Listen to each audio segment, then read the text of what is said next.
si longtemps, nous avons pu faire allusion aux villes refuges que Dieu avait demandé au peuple d'Israël de construire à Canaan. Je ne sais pas si vous vous rappelez, on y a fait allusion il y a quelque temps.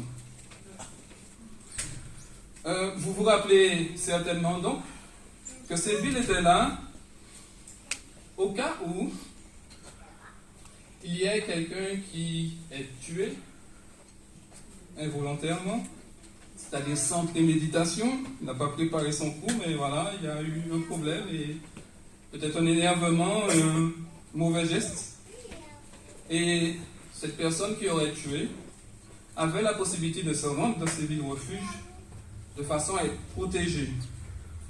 Et ainsi, il pouvait continuer sa vie dans ces villes qui étaient là pour le garder, le protéger. Vous savez aussi, parce que je crois vous l'avoir déjà dit, que je vois l'Église comme une de ces villes, comme un refuge. Cela veut dire que l'Église est présente, d'après moi, afin de recevoir et d'accueillir tous ceux qui ont besoin d'être protégés. Cette image de l'église refuge, ou cette notion de refuge, n'apparaît pas pour la première fois dans le contexte des villes. Dans le texte biblique, il y a une histoire qui me semble faire ressortir déjà l'idée du refuge. Et comment dirais-je? Parfois, nous regardons l'Église comme si c'était le paradis sur terre dans lequel nous voulons rentrer pour pouvoir vivre de bons moments, que des moments plaisants. Eh bien, mes amis, il n'en est rien. Bon, ok. Je vais te casser l'ambiance. Des étoiles peut-être sont tombées des yeux de certains d'entre vous. Mais je crois que le fait que l'Église ne soit pas le paradis ne la rend pas infréquentable. Regardons cette histoire à laquelle j'ai pensé et qui nous fait revenir, qui nous fait parvenir à l'idée, la notion de refuge. C'est dans Genèse 8 que je vous invite à aller. Et nous lirons, pour commencer, les versets 13 à 17.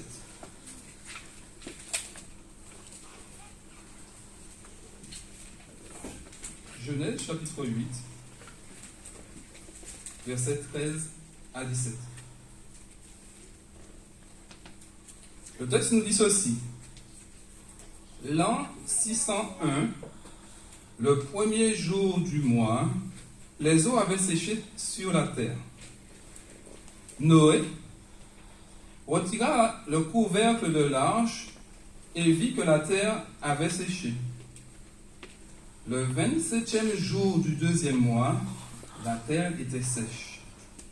Alors Dieu dit à Noé, sors de l'arche, toi, ta famille, tes fils et les femmes de tes fils avec toi. Tous les animaux qui sont avec toi, de toutes sortes, tous les oiseaux, ainsi que le bétail,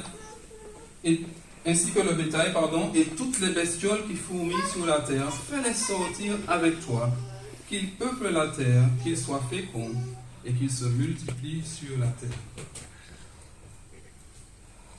L'histoire de Noé me semble être la première histoire biblique où l'on retrouve la notion de refuge. Bien sûr, un peu avant, il y avait eu cette marque que Dieu avait mise sur Caïn afin de le protéger, que personne ne le tue. Mais un lieu, un espace prévu comme refuge pour un humain, c'est la première histoire qui contient cette idée. Alors, les versets que nous avons lus nous indique quelque chose de particulier. Il nous donne la date de sortie de Noé. À quelle date Noé est sorti de l'arche? Mais qui sait ou qui se rappelle combien de temps Noé a passé dans l'arche? À votre avis? Allons-y. Pardon? Près d'un an. Un an et quelques. Beaucoup plus. Je suis sûr que certains pensent beaucoup moins.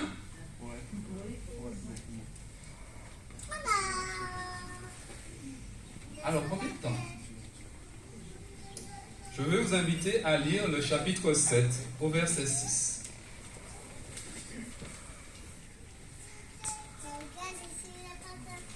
Genèse, chapitre 7, au verset 6. Noé avait 600 ans lorsqu'il y eut le déluge.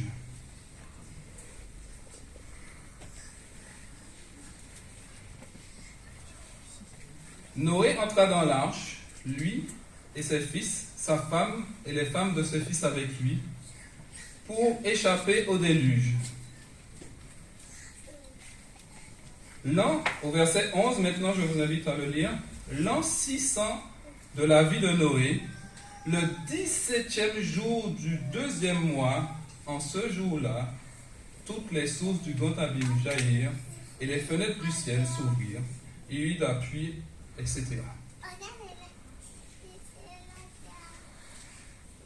Il se passe donc, entre guillemets, 1 an et 10 jours entre l'an 600 de l'année de Noé, le 17e jour du 2e mois. Donc nous dirions le 17 février.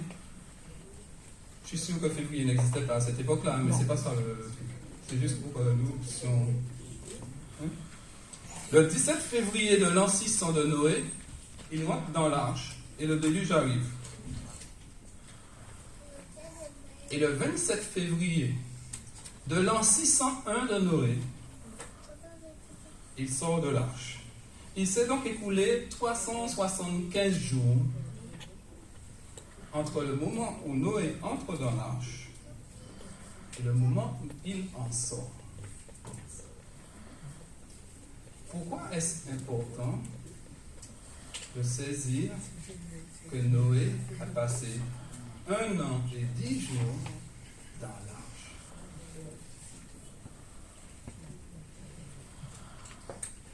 Les amis, est-ce que vous pouvez imaginer l'ambiance qu'il y avait dans l'arche?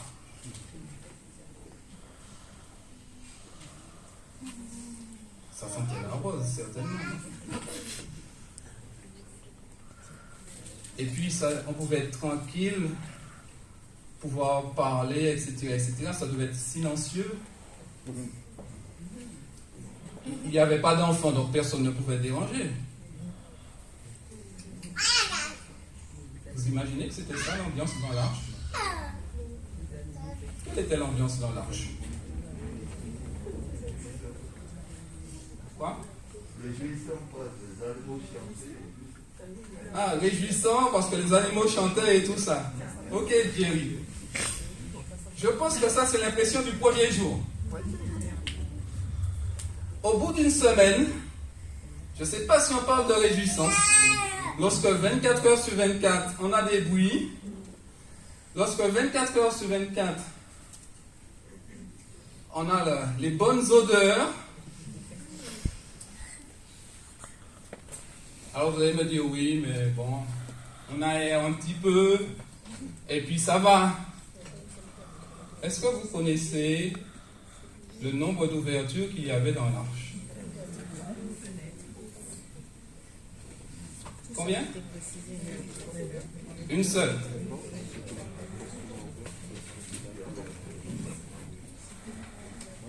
Alors, juste pour vous embêter, je dirais 2. Il y a la porte. Mais la porte est fermée. Et nous allons revenir sur qui a fermé la porte, parce que c'est aussi intéressant. Et donc il reste quoi par la porte? Une fenêtre. La Bible dit que cette fenêtre faisait une coudée de large et une coudée de haut. Est-ce que vous savez c'est quoi une coudée?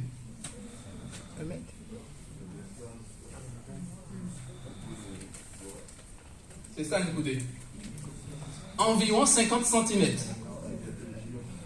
Donc vous imaginez que vous êtes dans l'arche avec tous les animaux que Dieu a fait rentrer dans l'arche.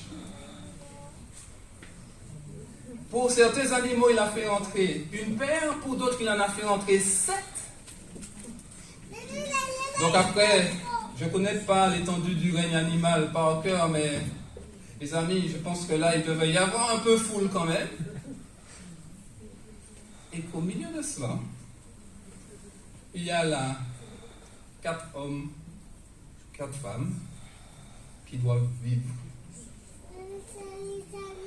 Imaginez-vous que Noé, au bout d'un mois, dise « Moi, je n'en peux plus, je sors de l'arche. » Dieu il se débrouille, mais moi, je sors. Que serait-il arrivé? Il n'aurait pas pu, la porte était fermée. Après, je ne sais pas quelle mensuration faisait Noé, mais 50 cm pour certains, ça peut passer encore. Mais on n'arrive même pas à s'imaginer cela. Pourquoi? Parce que sortir de l'arche, c'est synonyme de mort. Alors vous voyez où je veux en venir? Non?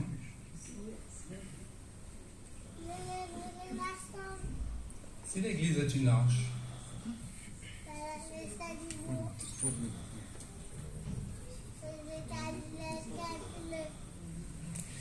oui, s'il y a plus de fenêtres, à peine, hein? À peine plus. Parce que Longchamp, c'est pas l'église la plus ventilée que je connaisse. Mais elles sont fermées en plus aujourd'hui. Et puis là, il y a les barreaux, on ne peut pas sortir, on est obligé de sortir par la porte. Alors, si ce n'est pas nous qui l'avons fermé, ça c'est encore une autre question. Bref. Mes amis, moi quand j'allais dire que je suis entré dans l'église, oui, d'une certaine façon,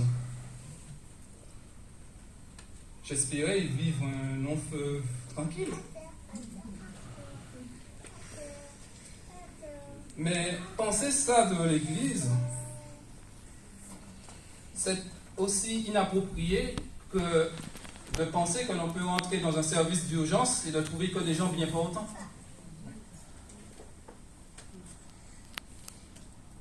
Alors les amis, j'ai envie de dire, parfois à Longchamp, ça pue.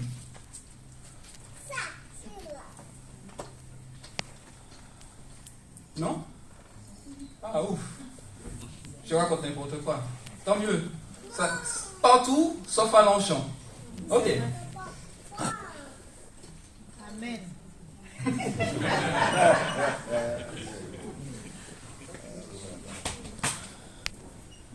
Les amis, nous sommes tous présents ici depuis plus ou moins longtemps. Nous avons ce désir d'inviter d'autres personnes à nous rejoindre. Et il est important de savoir à quoi nous demandons à ces personnes d'adhérer. Dieu ne nous présente jamais les choses simplement roses, en nous disant « mais si tout ira bien, etc., etc., etc. » Il dit « je serai avec toi dans la détresse. » Donc il y a quand même détresse. Dieu ne nous dupe pas. Alors ne soyons pas dupes non plus. L'Église, elle est ce qu'elle est. Ceci étant, même si ça sent parfois plus ou moins mauvais, selon les jours, selon le Mistral ou la Tramontane, je ne sais pas,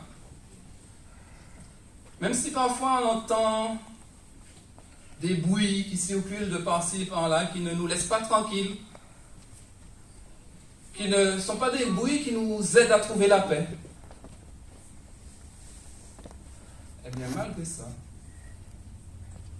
mon chant reste un lieu de salut. Alors, mes amis,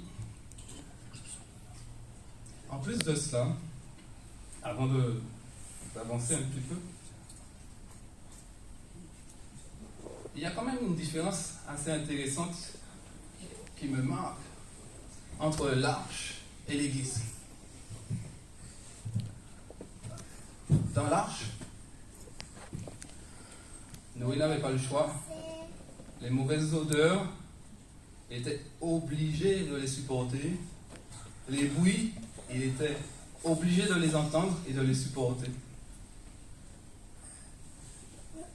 Mais comme disait Jerry tout à l'heure, il n'y avait pas que des bruits.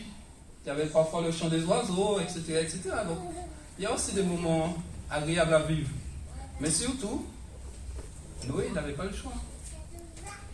Nous, par contre, nous avons le choix.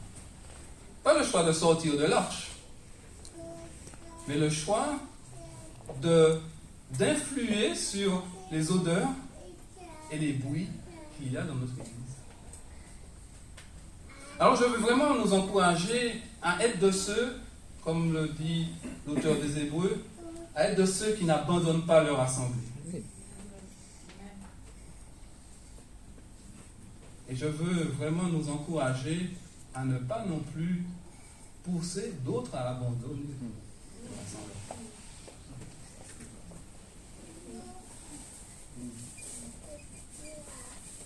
Ce que je dis ce matin, les amis, n'est pas là pour nous dire, je peux arriver avec mon mauvais caractère, de toute façon, c'est l'église, c'est normal, parce que le pasteur a dit que c'était une arche. Donc, les mauvaises odeurs que j'amène, bon, c'est pas si grave. Moi, je crois plutôt que la démarche, elle devrait être inverse. Oui, je peux encore me tromper.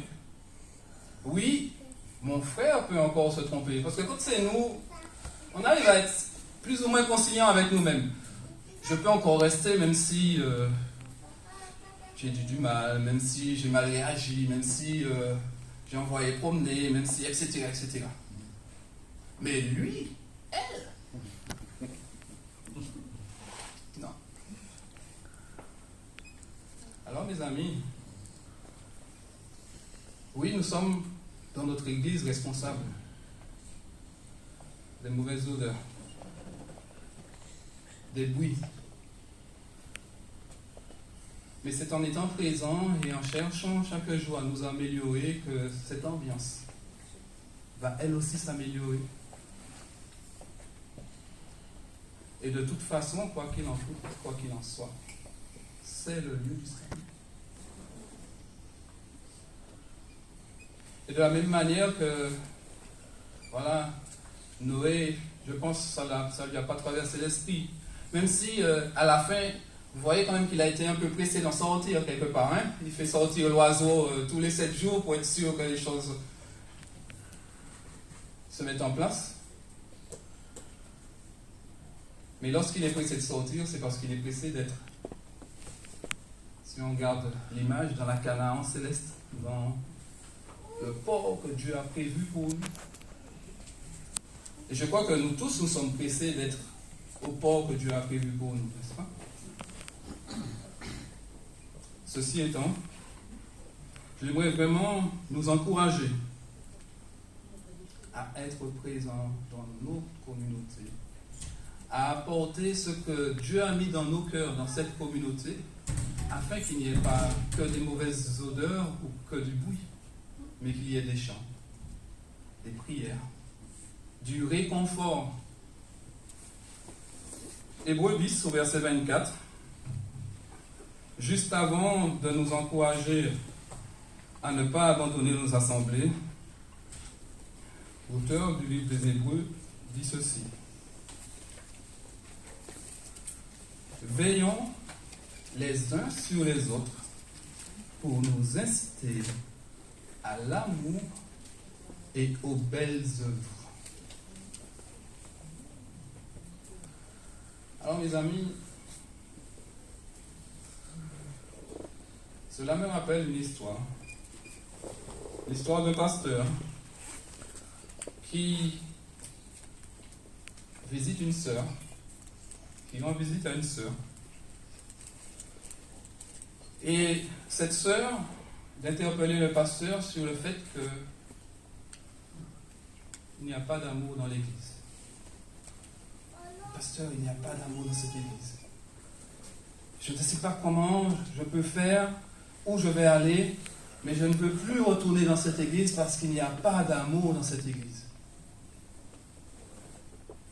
Et le pasteur lui dit, mais comment peux-tu dire qu'il n'y a pas d'amour? Mais pasteur, je te dis qu'il n'y a pas d'amour dans cette église. Et le pasteur de répondre, cela signifie donc que tu n'as pas emmené le tien.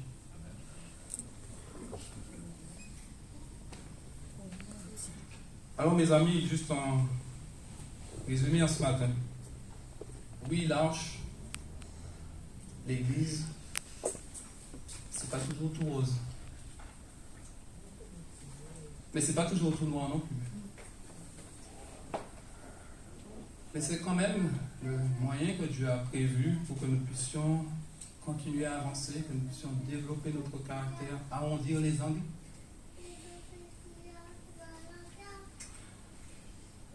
Il me semble que dans le texte biblique, il y a 3 choses que Dieu a mis à disposition de lui-même pour l'aider à arrondir les angles.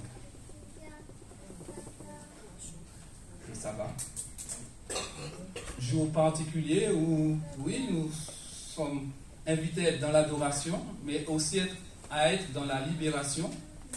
Lisez Deutéronome 5 et vous verrez que la deuxième fois où le texte biblique parle du sabbat dans la loi de Dieu, ce n'est pas les mêmes raisons pour lesquelles nous sommes invités à respecter le sabbat. Ensuite, je crois que Dieu a mis le mariage, la vie de couple. Il n'y a pas plus... Comment dirais-je? Je ne trouve pas le mot. Formateur, voilà. Il n'y a pas plus formateur que la vie de couple. La rencontre entre 2 personnes si différentes et qui pourtant veulent marcher ensemble. Et puis il y a l'église. Là aussi, mes amis, combien de chances aurions-nous eu de nous rencontrer s'il n'y avait pas eu l'église? Déjà, je pense que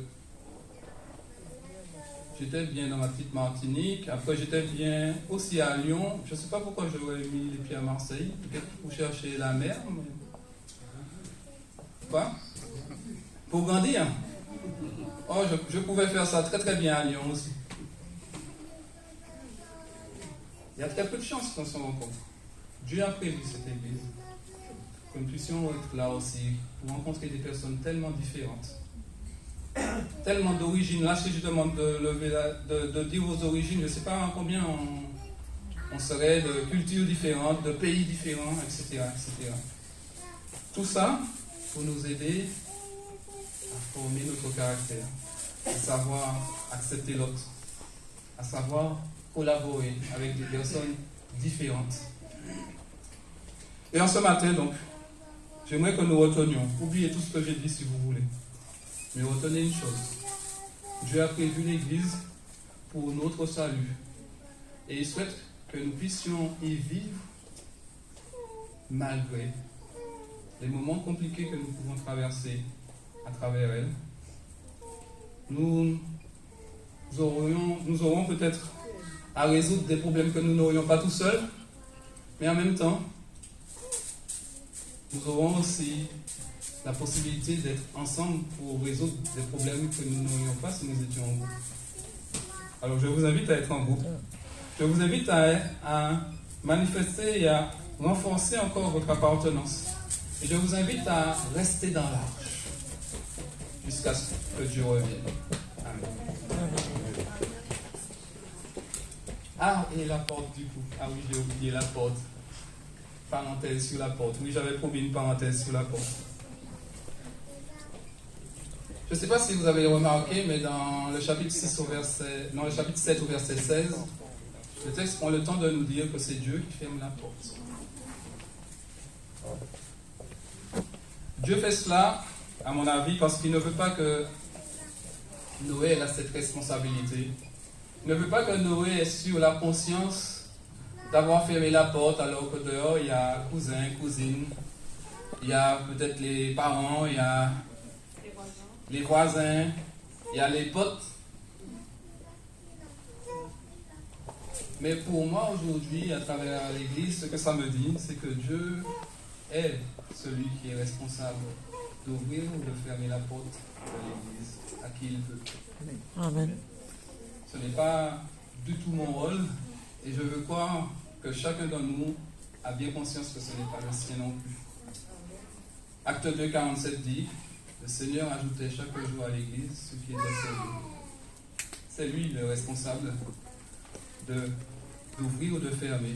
C'est même lui, et pour faire encore une allusion à cette histoire de Noé, qui va faire venir à Noé les animaux. Alors que Dieu nous bénisse, qu'il nous aide à vivre chaque jour en laissant cette porte ouverte pour que tous ceux qui souhaitent la franchir puissent le faire librement. Et puis, en tâchant de ne pas vivre comme des animaux, en faisant trop de bruit ou en faisant trop de mauvaises odeurs. Que Dieu nous bénisse. Amen. Amen.